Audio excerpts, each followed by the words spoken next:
such time as she may consume, to the gentlelady from Oregon, Ms. Bonamici. The gentlelady from Oregon is recognized. Thank you, Mr. Speaker. Thank you, Mr. Ranking Member, for yielding. I rise in strong opposition to the so-called Schools Not Shelters Act, which should be called the Shutting Out Students Act to reflect what this cruel legislation actually does. It would punish public schools and colleges and their students for showing humanity. This is the second time in less than a month that the majority is bringing legislation to the floor that discriminates against and scapegoats vulnerable people based on their identity. And it's the continuation of a trend that unfortunately we have seen this Congress. Republicans claim that there's a crisis in American education, but their legislation on the floor today would deepen disparities rather than improve public education. I'm disheartened by the continued attempts by my colleagues on the other side of the aisle to delegitimize public schools, the only schools that are required to serve everyone and turn no one away. Mr. Speaker, public schools are often used as shelters. I hope this bill does not become law, but if it did, what would public schools have to do? Check everyone for citizenship before offering shelter to those in need? I want to point out, if this bill were to become law and schools lost federal funding because of it, that hurts all students.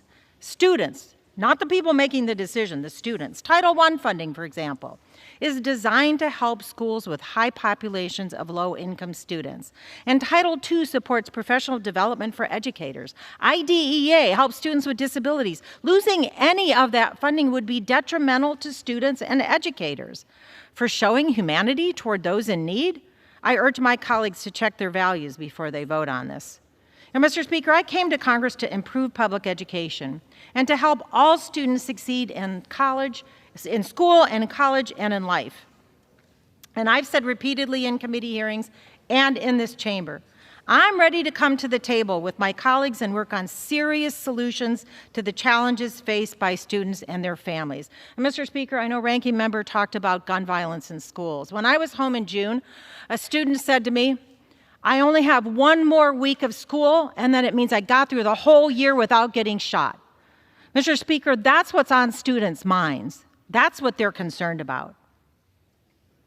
So, Mr. Speaker, the so-called Schools Not Shelters Act is not a serious solution. I urge my colleagues to reject this harmful legislation. And also, Mr. Speaker, I want to note that words matter. Presence in the United States of America without proper documents is a civil offense, not a criminal one, and I object to calling people illegal. Mr. Speaker, again, this is not a serious solution to the challenges facing our schools today.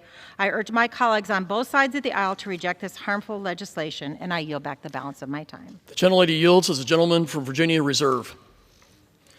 Recognize the gentlelady.